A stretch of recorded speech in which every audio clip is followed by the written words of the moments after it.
Olá, queridos amigos, sejam muito bem-vindos a mais um dia de leitura e de estudo nesse nosso canal que trata da divulgação da doutrina espírita.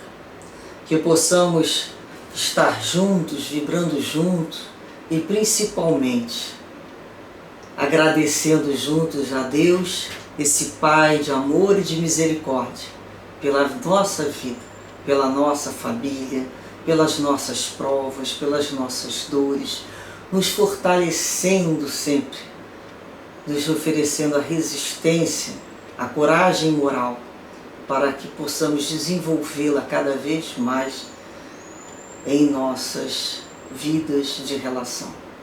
Que Jesus abençoe a todos nós, espíritos encarnados e desencarnados, com a sua luz de amor. E pedimos aos benfeitores e guias espirituais que nos protejam, que nos conduzam, que estejam velando por cada um de nós. Graças a Deus. Hoje, a lição, a mensagem que iremos ler é a mensagem de número 13 do Livro da Esperança, que tem como título Na Hora da Tristeza. E Emmanuel de início traz aqui de abertura o Evangelho de Mateus, no capítulo 5, versículo 14, em que Jesus nos disse, Vós sois a luz do mundo. E depois ele complementa, antes de entrar no texto, com o capítulo 5, que a gente está estudando, Bem-aventurados aflitos, no item 27. Nós sabemos que esse capítulo é um capítulo que vai até o item 31. O capítulo 27 trata-se de uma mensagem do Espírito Protetor Bernardino. E ele nos traz no texto uma indagação, uma pergunta, porém dando continuidade à mensagem anterior, que foi sobre as provas voluntárias, em que nós aqui refletimos se era possível, se é permitido nós atenuarmos as nossas dores dentro das nossas possibilidades. Nós aprendemos que, lógico, nós temos inteligência para isso, assim quando não conseguimos resolver, buscarmos a paciência e a resignação, que também é uma solução. Quando a gente sabe que naquele momento não tem nada para fazer, então já está resolvido, não tem nada para fazer. Nós vamos ter que nos recordar da necessidade da resignação e da paciência. É quando a gente fala assim, vamos nos conformar, vamos dar uma nova forma, ressignificar, Então, com a forma, conformar. Mas depois ele pergunta se tem algum mérito nas pessoas que martirizam o seu próprio corpo, buscando assim punir, ou expiar aquelas culpas que elas sentem. Nós vimos que não, que o corpo é um instrumento importante para continuarmos aqui no planeta em nossas missões. Que o corpo é sagrado e que nós iremos responder por tudo que a ele fizermos. E enfraquecer esse corpo é tido como suicídio. A menos que, quando eu esteja enfraquecendo esse corpo no sentido de algum sofrimento, alguma privação, tem como objetivo o bem-estar de uma outra criatura que está numa grande necessidade. Então é aquela hora que nós abandonamos o nosso dia a dia, as nossas comodidades e vamos servir o outro. Então nesse momento, sim, esse sofrimento ele é bem visto. E depois também ele coloca-se a questão de retirar-nos do mundo, tanto o corpo quanto a alma, o espírito, para não ficarmos em contato com os vícios do mundo, seria isso prudente. Já vimos pelo estudo que não. Jesus não veio Para quem que ele veio? Ele não veio para os doentes? Ele não veio para aqueles que se achavam sãos. Então Jesus veio para os doentes da alma, para os sofridos. Jesus se elevava ao monte para orar e depois ele descia para trabalhar. Então, esse movimento é que nós temos que aprender a fazer, levar a nossa mente e descer para o trabalho, através do corpo físico, que é uma forma, né, de pagar a nossa estadia nesse mundo. E o item 27, dando continuidade a essas perguntas, esse tipo de pensamento, ele vem como título: se deve-se pôr fim às provas do próximo. Isso é um tema muito atual, né? Se nós devemos colocar um fim às à prova do próximo quando se pode, ou é preciso, por respeito aos desígnios de Deus, deixá-las seguir seu curso. Bem, então ele nos diz aqui, ele faz a pergunta e ele vem respondendo, nos dizendo assim: nós vos temos dito e repetido muitas vezes que estáis nessa terra de expiação para concluir as vossas provas e que tudo que vos acontece é uma consequência das vossas existências anteriores. Depois ele vem. Porém, esse tipo de pensamento provoca em certas pessoas reflexões que é necessário evitar, porque poderiam trazer funestas consequências. Então vamos ver o que a gente deve evitar nessa linha de pensamento, porque eu penso assim, mas espera aí, existe um limite, né? Vamos ver aqui como é que a espiritualidade nos faz organizar a forma de pensar sobre esse tema. Então ele está aqui. Algumas pessoas são da opinião que do momento que se está na Terra para expiar, então, é preciso que as provas sigam seu curso. Existem até aquelas, aí você já viu que passou do limite, né? Aquelas que chegam a crer que não só não se deve fazer nada para atenuá-la, como também ao contrário, é preciso torná-las mais vivas, contribuindo assim para que sejam mais proveitosas. Então a pessoa está lá com um espinho no pé, mas é bem-aventurados os aflitos, não só deixo lá, mas vou além. Pego o espinho, empurro mais um pouco. Ele vai sofrer um pouco mais, ele vai ser melhor bem-aventurado. Vocês acham que isso já não aconteceu, esse tipo de raciocínio? Já. Então, o que para hoje nós é claro, nem para todos isso é muito claro. Então o Espírito continua. É um grande erro assim. Se vossas provas devem seguir o curso que Deus lhes traçou, mas conheceis esse curso?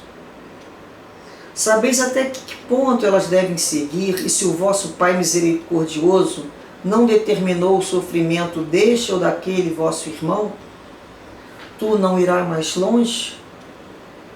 Sabeis se a providência não vos escolheu não como instrumento de suplício para agravar os sofrimentos do culpado, mas como um bálsamo consolador que deve cicatrizar as chagas que a justiça havia aberto? Então, como é que eu vou saber se aquela prova chegou ao final ou não? Então, eu não vou me meter porque a prova tem que chegar ao curso, mas às vezes aquela prova chegou ao final. Quem sabe eu fui colocado na vida do outro, de vez para se tornar a aflição dele maior, eu fui colocado na vida do outro para ajudar a ele sair daquela situação. Um bálsamo na vida dele. Então o que nós temos que nos perguntar, como estou na vida do outro, em que função?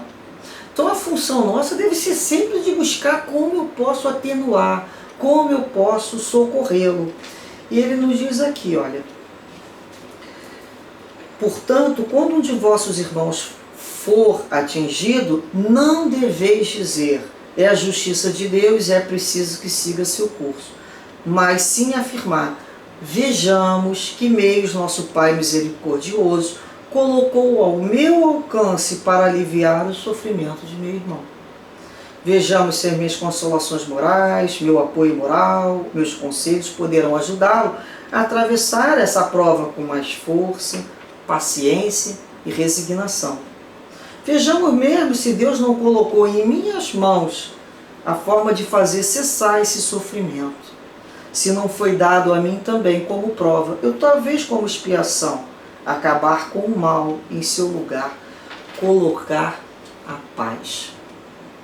Olha, a gente lembra logo, eu lembro muito dos médicos, quantas vezes nós estamos com sofrimento físico e está na mão daquele médico prescrever um determinado tratamento, um determinado remédio e fazer cessar aquelas dores.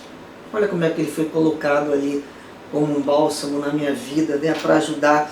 Mas nós também podemos ajudar de diversas outras formas, não só como médicos, mas como irmãos, como criaturas cada vez mais evangelizadas e humanizadas, buscando atenuar, né, sendo mais discreto ao erro de alguém, ou buscando encontrar junto com o outro o seu melhor lado, um lado positivo, para elevar a sua própria estima, ou ouvir sem julgamento. Olha quantas coisas nós podemos socorrer esse outro, né? Então ele diz aqui: portanto, ajudai-vos sempre em vossas provas respectivas e jamais vos considereis como instrumento de tortura. Então aquele que vai lá para torturar, que diz assim: alguém tem que ensinar lá aquela criatura, deixa comigo que eu vou lá. Não foi Deus, é a própria criatura que se afiniza com aquele tipo de posição, de torturador, né? De demonstrador do erro. É aquele que gosta, né, de amansar, que a gente chama, é aquele que gosta de amansar burro doido. Ele se coloca: deixa que eu vou lá falar, deixa que eu vou lá fazer, deixa eu. Então ele já é o primeiro a se colocar. É o que a gente fala, já é o bucha de canhão, ele mesmo que se candidata a tal trabalho. Reparamos isso? Olha só como é diferente. Qual a forma que queremos ajudar o outro? É dessa forma? Achamos que ajudamos o outro, talvez tenhamos ajudado um bicudo, porque igual bicudo igual a gente, talvez tenhamos ajudado e nos ajudado também a perceber que existem outras formas de ensinar, que existem outras formas de socorrer. Então essa aqui é a nossa proposta. Então ele fala aqui, olha: jamais vos considerei como instrumento de tortura. Esse pensamento deve revoltar todo homem de coração, principalmente todo espírita, visto que o espírita, melhor do que qualquer outro, deve compreender a extensão infinita da bondade de Deus. Existe a justiça? Existe. Justiça, né? A gente imagina lá o nosso quantum de dívida. Mas do lado desse quantum de dívida, que vocês cada um imaginem, vamos colocar sempre um sinalzinho de mais justiça, né? Além dessa justiça, mais misericórdia divina, mais bondade de Deus, que vai sempre atenuar. Então a gente pode sim achar que tem, né? Pô, vou ter que me dar conta com a justiça X. Mas peraí, junto a essa lei existe a misericórdia de Deus, que é o mais. A misericórdia de Deus, na realidade, é para que aquilo fique, digamos assim, mais possível, né? Bem mais possível. Então o espírita tem a obrigação de pensar que toda a sua vida deve ser um ato de amor e dedicação. E que por mais que ele faça para contrariar as decisões do Senhor, sua justiça terá o seu curso. Se aquela criatura tiver que perecer daquela doença, pode fazer o melhor médico do mundo, ela vai perecer. Ela vai passar por aquela situação. Ela vai seguir o curso. Mas olha a importância da gente ter se colocado na vida do outro, tentando ajudar. Tentando na hora ali que ele está se afogando, a gente tentar jogar uma boia e começar a puxar. E ele pode, então, sem temor, fazer todos os esforços para diminuir a amargura da expiação, A gente pode fazer esse esforço da expiação nossa e dos outros, mas é somente Deus quem pode acabar com ela ou prolongá-la, segundo o que julgar conveniente. Olha aqui essa situação. Fazer o esforço para diminuir a amargura na vida do outro, né, a prova difícil. Algumas pessoas talvez já interpretaram esse texto, esse item, em relação à eutanásia, que é quando a pessoa, ela mesma, corta sua possibilidade com a vida, faz escolha para terminar aquele sofrimento físico e pede para ser utilizado o remédio em que ela seja induzida, né, à morte. Ou aquela criatura que combina com outro e vai lá no hospital e está sofrendo muito e desliga os aparelhos para ajudá-lo. Não é disso que estamos falando, porque os esforços para diminuir o sofrimento do outro não vai além. Reparem que nós não temos o direito de dispor nem da nossa vida, muito menos da do outro.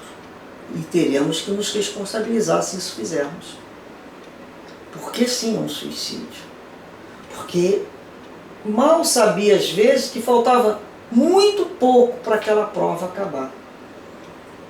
Geralmente é assim, muito pouco para a prova acabar. E ela, na hora que tem que terminar, vai terminar mesmo. Pode ter o melhor hospital do mundo, as melhores máquinas, que não continua. Então, quando a gente se coloca, o que eu posso, Senhor, no dia de hoje, fazer? Né? Esse tema, por que eu estou falando isso agora? Porque nós não iremos ler após o 28, que trata de permitido abreviar a vida de um doente que sofre sem esperança de cura, que é uma pergunta, que aí vai ser o Espírito São Luís que vai responder. Então nós precisamos ler, para não confundir o item 27 com o 28. 28 foi bem específico, né? Ele está falando sobre a eutanásia. Então, quem tem o direito de julgar antecipadamente os desígnios de Deus?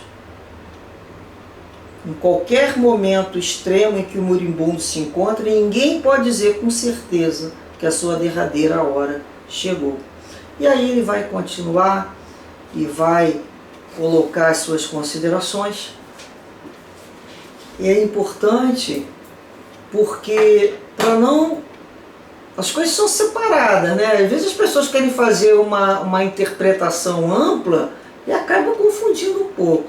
Então, amenizar a prova do outro não significa abreviar a vida de quem quer que seja, mesmo que sem cura, mesmo sabedor que aquilo não vai, da forma que imagina, ter um bom resultado. Mas o que é bom resultado? O que é bom resultado, talvez, para nós, com a vista material aqui de um corpo físico, não seja um bom resultado para aquele espírito que vem se preparando há muito tempo para vivenciar aquela situação. Então, na realidade, nós não sabemos de nada, não é? Nesse ponto. Então, vamos fazer a nossa parte da melhor maneira possível, entregando todo o restante, como sempre, a Deus. E Emmanuel nos fala, então, sobre isso, e começa o texto dele, né, com esse título, Na Hora da Tristeza, falando-nos assim: entraste na hora do desalento, como se te avizinhasses de um pesadelo, indefinível suplício moral te impele ao abatimento, mágoas antigas surgem à tona, sente-se a afeição do viajor para cuja sede se esgotaram as derradeiras fontes do caminho, experimentas o coração no peito qual pássaro fatigado ao sacudir em vão as grades do cárcere, ainda assim, não permitas que a ansiedade te lance a tristeza inútil. Se a incompreensão alheia te azedou o pensamento recorda os companheiros enfermos ou mutilados quando não conhecem a própria situação, qual seria de desejar, e prossegue servindo, a esperar pelo tempo que lhes dará reajuste. Se amigos te abandonaram em árduas tarefas, a caça de considerações que lhes incensem a personalidade, medita nas crianças afoitas, empenhadas a jogos e distrações no momento do estudo. São iguaizinhos, né? E prossegue servindo à espera pelo tempo que a todos renovará na escola da experiência, sem ansiedade. Se deixaste entes queridos ante a cinza do túmulo, convence-te de que todos eles continuam redivivos no plano espiritual, dependendo quase sempre de tua conformação, para que se refaçam. E prossegue servindo a esperar pelo tempo que te propiciará mais além o intraduzível consolo do reencontro. Se o fardo das próprias aflições te parece excessivamente pesado, reflete nos irmãos desfalecentes da retaguarda, para quem uma simples frase reconfortante da tua boca é comparável a um facho estelar nas trevas em que jornadeiam, e prossegue servindo a esperar pelo tempo que no instante oportuno a cada problema descortinará solução.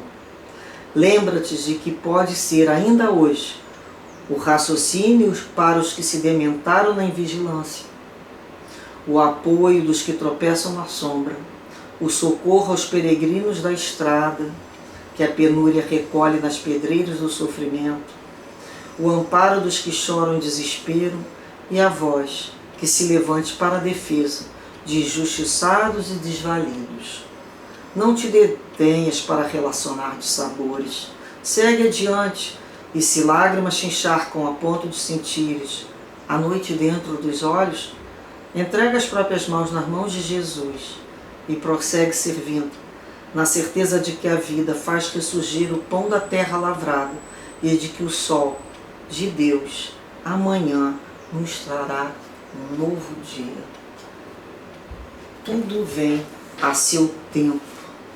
Nós temos que fazer a nossa parte e prosseguir servindo. Espera pelo tempo que vem dar uma solução naquela situação em que nós nos encontramos ou que o outro se encontra. Então a gente sempre lembra disso. Está sentindo? Prossegue servindo, que o tempo virá amenizar essas dores, né? Então, se nós pararmos, ficarmos detidos ali relacionando o que não funciona, o que não está bom, aquilo se estende. Nós vamos nos alimentar com um verdadeiro veneno. Por isso a necessidade de buscarmos, né, a cada dia, conversando com Deus, Senhor, como eu poderei ser útil no dia de hoje? Que eu consiga observar as situações que me convidam para amenizar a dor de uma outra criatura. Que eu consiga perceber onde eu me localize, onde eu posso melhor ajudar, sempre para ajudar. Se for para atrapalhar, vamos nos calar. Tem uma frase que é muito clara: muito ajuda quem pouco atrapalha, né? Às vezes a pessoa vai falar que vai ajudar e fala assim, pô, era melhor não vir, né? Porque faz tanto movimento contrário que aquilo não é mais ajuda. Então, quando nós não soubermos o que falar, o que dizer, como fazer, nos aquietamos, nos calamos. Porque aí, né, vamos vibrando. E aí ele fala que nesse momento, então, quando chegar esse momento de tantas lágrimas a ponto de sentir a noite dentro dos olhos, né, a escuridão, não vemos uma luz, nada que nos diga que é por ali que temos que caminhar, o que ele fala? Se entregue a Jesus. Como é importante a gente também saber fazer esse movimento até mental. Às vezes a situação está tão difícil, está tão complicada, E nós não estamos encontrando mesmo a solução.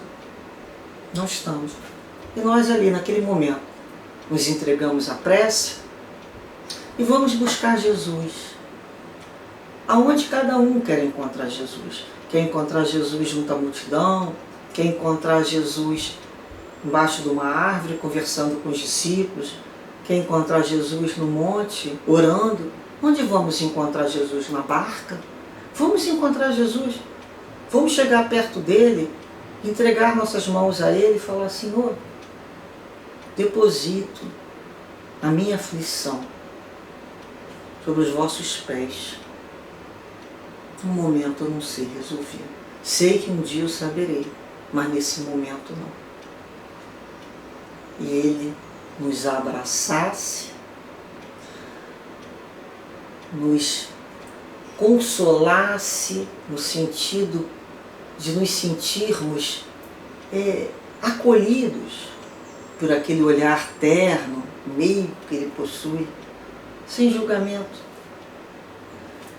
como tendo a certeza que um dia iremos saber fazer melhor. Da mesma forma que quando olhamos uma criança comendo toda desajeitada ou escrevendo, quebrando pontas de lápis no início e fazendo aqueles emaranhados, sabemos que um dia ela irá conseguir, dominar esses pequenos músculos e aprender a comer, aprender a escrever, a desenhar, a pintar e quem sabe será um escritor. Então, é uma questão de tempo necessário. Então, quando vamos a Jesus, buscamos encontrar aonde eu posso fazer para melhorar a minha situação e do meu irmão. Como eu posso ajudar? Às vezes eu tenho que modificar um comportamento, porque eu tenho essa coragem. Mas às vezes eu olho, tento de um lado, tento de outro, não consegui ver uma solução. Entro em prece, peço ajuda, entrego ao Cristo e com certeza ele vai falar assim: olha, se acalma o coração, não temeis, eu estou aqui. É isso que ele sempre disse nos momentos de maior tempestade: nada temeis, eu estou aqui. Confia, Confiemos em Deus e confiemos em Jesus também. Ele pediu essa confiança para nos entregar, confiar esse movimento de entrega verdadeira. É conhecer a nossa limitação. Talvez daqui a um minuto chegue uma ideia, mas por enquanto não. Entrega. Com a certeza de quê? Que amanhã um novo sol, como ele diz aqui, olha, amanhã o sol de Deus, nos trará um novo dia. Isso é certo. Dias melhores virão para todos nós. Não podemos perder a esperança. Não podemos parar de lutar, de caminhar e de prosseguir, com a certeza que Jesus nunca irá nos abandonar. Muita paz, muitas consolações, muitos esclarecimentos a todos os nossos corações. Graças a Deus.